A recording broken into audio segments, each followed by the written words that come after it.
만나로 사는 사람들이란 제목으로 말씀 전하겠습니다. 만나 이야기는 우리가 잘 알고 있는 말씀이죠. 광야에서 먹을 것이 없어서 원망했더니 하나님께서 만나를 내려주셨다. 만나는 그날 먹을 분량만 거두어야 했고 남겨두지 말아야 했다.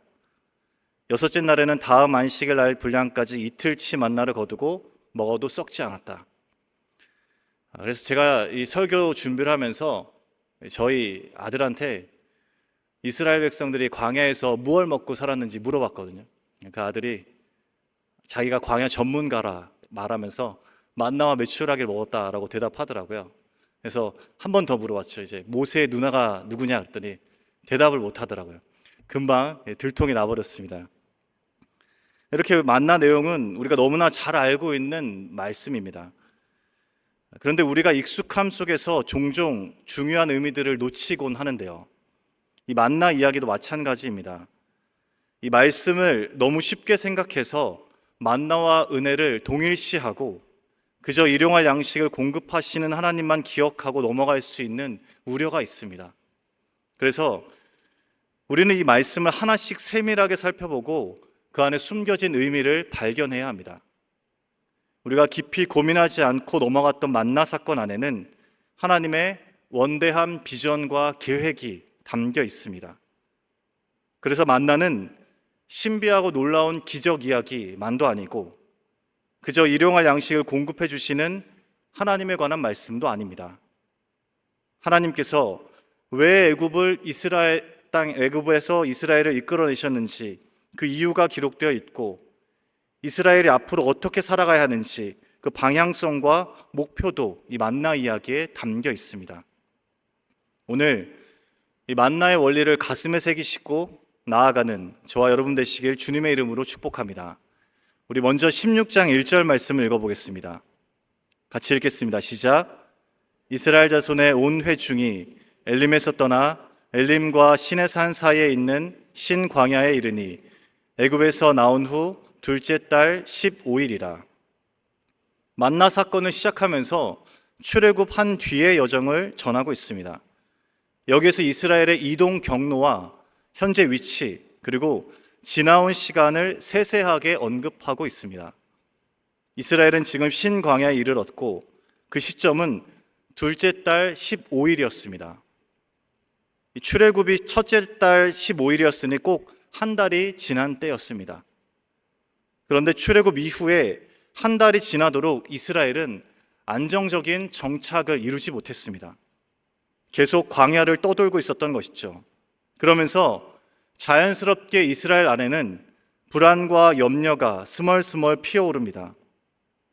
한 달이라면 짧은 시간이라 여길 수도 있지만 이스라엘은 그 무시무시한 애굽 군대를 뒤로하고 홍해를 건넌 상황이었습니다. 그런 상황이라면 이스라엘에게 이 한 달은 1년 혹은 10년처럼 느껴졌을 겁니다. 그래서 이 출애굽기 16장 1절 말씀에는 이스라엘의 불안정하고 두려운 상태가 숨겨져 있습니다.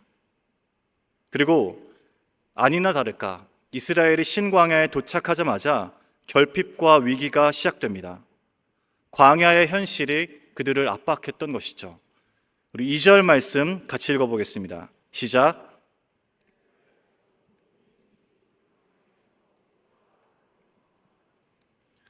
이스라엘의 모든 회중이 모세와 아론을 향해 원망하고 있습니다. 출애굽기 16장에서 이 원망하다라는 동사가 2절부터 12절까지 총 8번 반복됩니다. 보통 두세 번만 반복해도 이 말씀이 중요하다 이것을 알 수 있는데요. 이 단락에서 무려 8번이나 원망하다가 반복되고 있습니다. 이스라엘의 지금 상태가 감사와 기쁨이 아니라 원망이라는 것이죠. 사실 엄밀하게 말하면 이스라엘이 이번에만 원망했던 것은 아닙니다. 광야에서 장애물을 만날 때마다 이스라엘은 하나님을 향해 원망했습니다.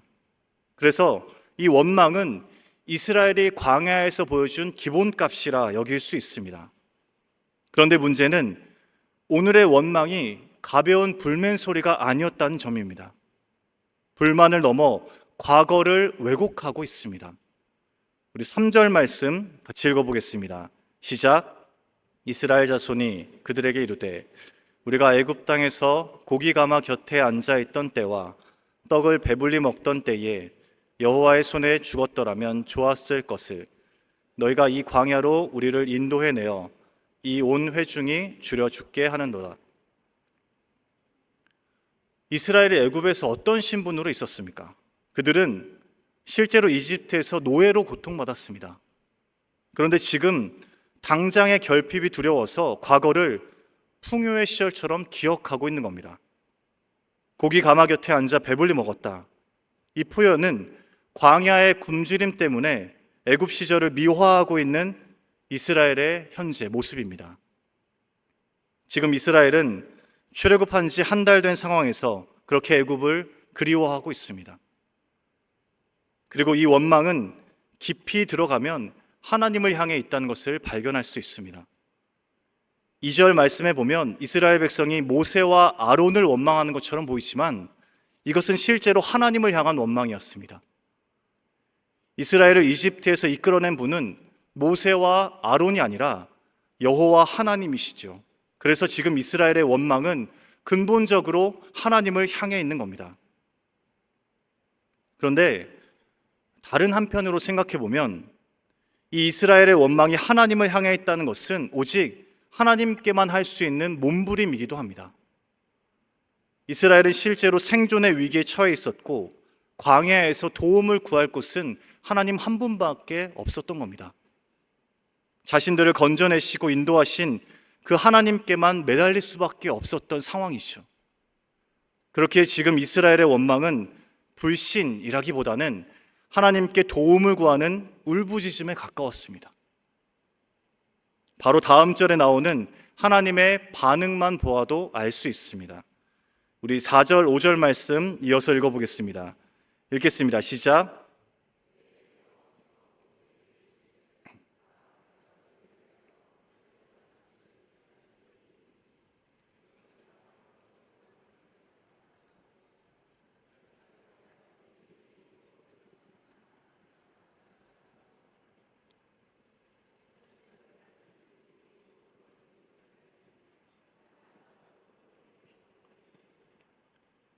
오늘 단락에서 이 말씀이 아주 중요합니다. 하나님은 이스라엘의 원망 직후에 놀랍게도 심판으로 반응하시지 않습니다.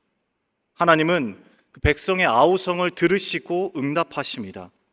이스라엘에게 손을 펴시고 은혜로 대답하십니다.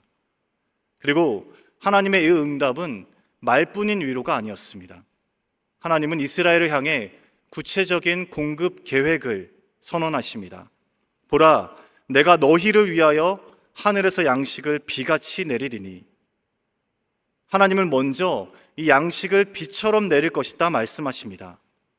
비처럼이라는 말은 양식을 끊임없이 풍성하게 주어진다라는 겁니다. 비는 풍요의 상징이죠.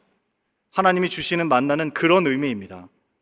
하나님께서는 하나님을 찾고 하나님께 부르짖는 자에게 풍성하게 끊임없이 공급해 주십니다. 구하는 것보다 더 많은 것을 주시고 마르지 않고 충분히 적실 만큼 내려주십니다. 이것이 비처럼 내리는 만나의 원리입니다. 설령 그것이 원망에서 시작되었다 할지라도 하나님께서는 그 백성들의 필요를 반드시 채우시는 분입니다. 그 다음 하늘에서라는 표현이 중요합니다. 하늘은 하나님의 주권적인 영역을 가리키는 표현이죠. 그래서 하늘에서 양식을 주신다라는 의미는 이 양식이 철저히 하나님의 권능으로 공급되는 선물이라는 의미입니다. 인간의 노동이나 수고로 생산되는 것이 아닙니다.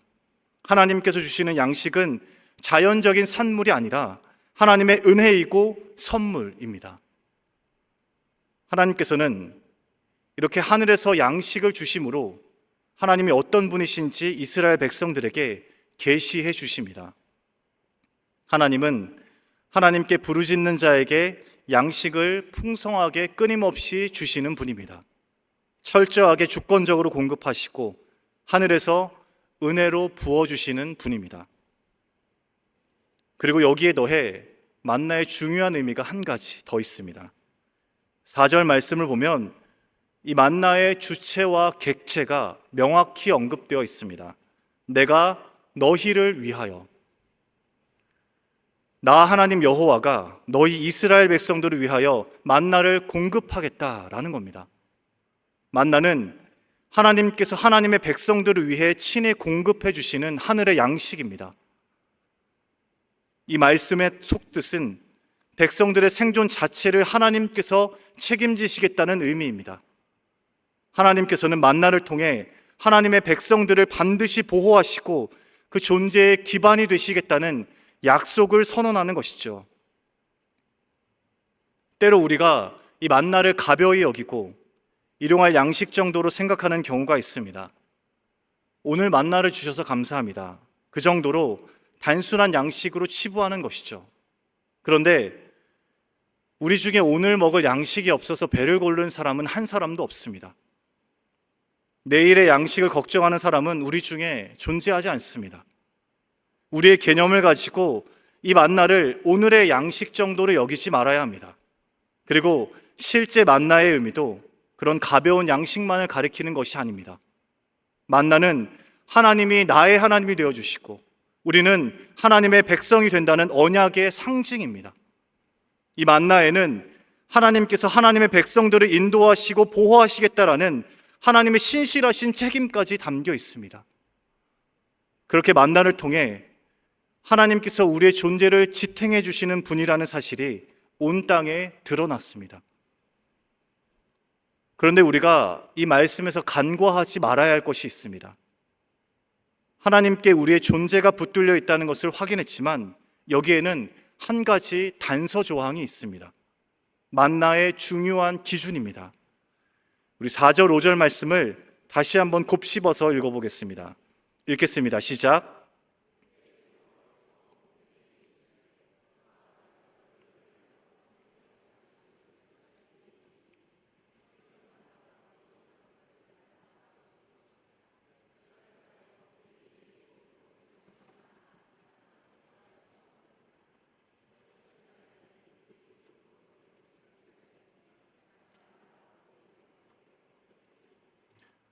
하나님께서 만나를 주시면서 그저 은혜로만 주신 것이 아니라 한 가지 법을 선포하십니다. 그리고 이 율법을 준행하는지 시험하시겠다 말씀하십니다. 시험의 구체적인 내용과 방식이 나와 있죠. 아주 간단합니다. 이스라엘은 일용할 양식을 날마다 그날 필요한 만큼만 거두어야 합니다. 오늘 필요한 것을 오늘 거두고 그날 다 먹어야 합니다. 그렇게 매일 그날의 양식을 얻는 것이 법이었습니다. 그렇다면 하나님께서 만나를 그냥 주시지 않고 이렇게 율법을 주시면서 선포하신 이유가 무엇일까요? 왜 하나님께서는 자유롭게 양식을 거두게 하시지 않고 이러한 명령을 함께 내리셨을까요? 하나님께서는 이 만나를 통해 하나님 나라의 질서를 배우게 하시고 하나님 나라의 모습을 가르쳐주고 계십니다. 만나를 통해 하나님 나라가 어떤 나라인지, 하나님 나라가 어떤 원리로 다스려지는 나라인지 깨닫게 하시려는 것이죠. 하나님 나라의 법으로 사는 것이 만나이고 만나로 살아가면서 그 하나님 나라의 법을 지키게 됩니다. 여러분, 이집트의 대표적인 건축물이 무엇이죠? 이집트의 대표적인 건축물이 무엇이죠? 피라미드이죠. 이 피라미드는 애굽이 어떤 나라인지 보여주는 건축물입니다. 잘 아시는 것처럼 이 피라미드는 사각뿔 모양으로 되어 있어서 밑면이 가장 넓고 위로 올라갈수록 하나의 점으로 모이는 형태입니다. 그런데 여기에 중요한 비밀이 있습니다. 이 피라미드는 그저 아름답고 웅장한 구조물만이 아닙니다. 피라미드는 이집트의 질서를 상징하고 있습니다. 이집트의 이 피라미드와 같은 구조로 이집트가 다스려지고 있다. 그런 의미를 담고 있는 것이 바로 피라미드입니다. 피라미드처럼 애굽은 가장 밑바닥에 있는 수많은 하층민들이 꼭지점에 있는 몇몇을 짊어지고 있는 구조입니다. 최종적으로는 파라오라는 단 한 명의 왕을 떠받들고 있습니다. 이것이 피라미드로 나타나는 애굽의 포괄적인 통치입니다. 피라미드의 질서에서는 수많은 대부분의 사람들이 처참한 삶을 살아갑니다. 가장 밑바닥에 있는 사람들은 엄청난 무게에 짓눌려 허덕이고 그 일상에는 평안함이 없습니다. 오직 피라미드의 정점에 있는 이들만 빛나는 구조이죠. 수천 년 전이나 지금이나 이 피라미드가 보여주는 질서는 동일합니다. 그런데 하나님께서 바로 그 피라미드를 부수시고 이스라엘을 하나님 나라의 질서로 세우시기 위해 출애굽하셨습니다. 이스라엘은 이제 애굽의 질서가 아닌 하나님 나라와 하나님의 방법으로 살아가야 했습니다. 그리고 만나는 그 하나님 나라를 드러내는 질서이자 코어입니다. 그리고 이제 하나님께서 그 만나의 세밀한 속성들을 설명해 주십니다. 출애굽기 16장 16절에서 18절에 그 법이 자세하게 나와 있습니다. 같이 한번 읽어보겠습니다. 시작.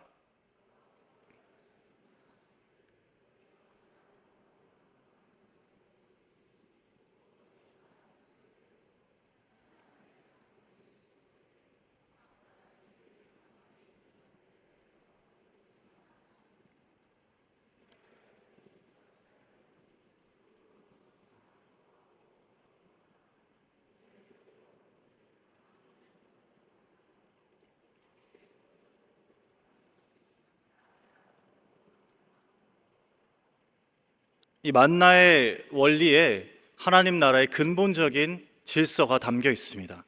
하나님 나라는 축적을 금지하고 탐욕을 멈추고 하나님을 철저히 신뢰하는 나라입니다. 그날 먹을 분량만 거두고 쌓지 않는 것을 법으로 살아가는 나라입니다. 그렇게 살아도 불안하거나 두렵지 않은 나라입니다. 세상은 능력이 뛰어나고 빠른 사람이 더 많이 차지하게 되어 있는 구조입니다. 연약하고 느린 사람은 굶주리게 되는 철저한 약육강식과 능력주의 원리로 돌아갑니다. 그러나 하나님 나라에서는 남보다 빨리 더 많이 거두기 위해 애쓸 필요가 없습니다. 육체적으로 건강해서 많이 거둔 청년이나 연약해서 적게 거둔 노인이나 모두가 동일하게 한 오매를 얻게 됩니다. 그래서 만나는 생존을 위한 경쟁을 멈추라는 하나님의 선언입니다. 나아가 만나는 모두가 하늘로부터 동일한 은혜를 받아 누리면서 살아가는 하나님 나라를 보여줍니다. 내 손의 수고가 나의 생존을 결정하지 않습니다. 하나님의 은혜가 내 생존을 책임집니다. 그것을 시각적으로 보여주는 기적이 바로 만나인 것이죠. 남보다 더 많이 가졌다고 교만할 수 없고 덜 가졌다고 해서 좌절할 수 없습니다. 모두가 동일한 은혜를 누리기에 이스라엘 그 진영 안에는 비교와 경쟁으로 인한 박탈감 대신에 자족과 평안이 가득합니다. 하나님께서 가장 풍족하게 공급해 주시기 때문에 하나님의 백성은 하나님이 주시는 몫으로 충분합니다. 이것이 만나의 원리이고 하나님 나라의 질서입니다. 그리고 하나님께서는 지금 이스라엘에게 하늘에서 비처럼 만나를 내리시고 하나님 나라의 질서를 따라 살아갈 것을 명령하고 계십니다. 그리고 성경에는 이 만나의 질서로 돌아가는 하나님 나라의 구체적인 모습이 나와 있습니다. 이사야서 11장 6절에서 9절 말씀입니다. 우리 같이 한번 읽어보겠습니다. 시작. 그때 이리가 어린 양과 함께 살며 표범이 어린 염소와 함께 누우며 송아지와 어린 사자와 살진 짐승이 함께 있어 어린 아이에게 끌리며 암소와 곰이 함께 먹으며 그것들의 새끼가 함께 엎드리며 사자가 소처럼 풀을 먹을 것이며 젖 먹는 아이가 독사의 구멍에서 장난하며 젖된 어린아이가 독사의 굴에 손을 넣을 것이라. 내 거룩한 산 모든 곳에서 해됨도 없고 상함도 없을 것이니 이는 물이 바다를 덮음같이 여호와를 아는 지식이 세상에 충만할 것임이니라. 이사야서 11장 6절에서 9절 말씀은 육식동물이 초식동물과 함께 사는 낙원의 모습을 그린 것이 아닙니다. 만나의 원리로 다스려지는 하나님 나라의 모습을 정확하게 그리고 있는 말씀입니다. 하나님 나라는 이리와 표범과 어린 사자로 대변되는 힘을 가진 이들이 어린 양과 어린 염소와 살진 짐승으로 대변되는 힘이 없는 약한 이들과 함께 공존합니다. 피라미드의 정점에 있는 이들이 가장 밑바닥에 있는 이들을 잡아먹지 않고 평화롭게 다스려지는 나라입니다. 반대로 가장 낮은 곳에 있는 이들도 각자의 몫이 정해져 있고 그 몫을 가지고 충분히 살아갈 수 있어 윗단계로 올라가기 위해 애쓰지 않아도 괜찮습니다. 있는 모습 그대로 주어진 대로 살아갈 수 있는 나라입니다. 존재 자체로 인정되고 서로 해치지 않고 상하지 않는 평화의 나라입니다. 하나님 앞에서는 하나님의 백성이라는 그 존재 자체만으로도 이미 하루치 생명을 공급받기에 충분한 가치가 있습니다. 이사야 11장은 만나의 원리로 모든 이들이 서로 공존하며 함께 살아갈 수 있는 하나님 나라의 비전을 우리에게 제시해 주고 있습니다. 사랑하는 주님의 교회 성도 여러분, 하나님께서는 축적하고 쌓아가고 독식하고 경쟁하고 다른 이들을 밟아 올라가는 애굽의 피라미드를 바라보라 말씀하시지 않습니다. 풍성하고 주권적인 은혜로 매일 동일하게 공급되는 그 만나를 바라보고 하나님 나라의 질서로 살아가라 말씀하십니다. 그리고 그 나라의 다스림을 따라 살 것을 명령하십니다. 피라미드의 세상 속에서 너희가 하나님 나라의 질서로 살아갈 수 있느냐 묻는 것이 만나이고, 네 하나님 나라의 원리로 살아가겠습니다 결단하는 것이 바로 만나입니다. 그리고 하나님께서는 지금 우리에게도 우리의 피라미드에서 벗어나서 만나의 원리로 살아가라 말씀하십니다.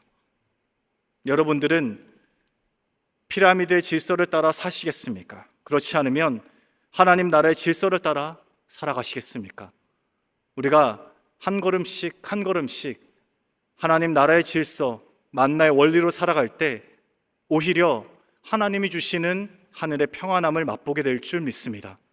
나와 우리 주님의 교회가 그 길을 먼저 걸어가서 많은 사람들을 하나님께로 인도하고 그렇게 별과 같이 빛나는 귀하고 복된 인생들 되시길 주님의 이름으로 축복합니다. 사랑과 은혜가 충만하신 하나님 아버지, 우리를 세상의 종노릇 하던 애굽에서 건져내어 주시고 생명의 길로 인도해 주시니 감사합니다. 이 시간 말씀을 기억하며 과감히 그 애굽의 피라미드 질서를 내려놓습니다. 주권적으로 우리의 삶을 인도하시는 하나님만을 철저히 신뢰하게 하여 주시옵소서. 내일의 두려움 때문에 움켜쥐는 삶을 멈추게 하시고 하늘로부터 비같이 임하는 그 은혜로 살아가게 하여 주시옵소서. 이제는 우리 구주 예수 그리스도의 은혜와 극진하신 하나님의 사랑하심과 성령님의 교통하심이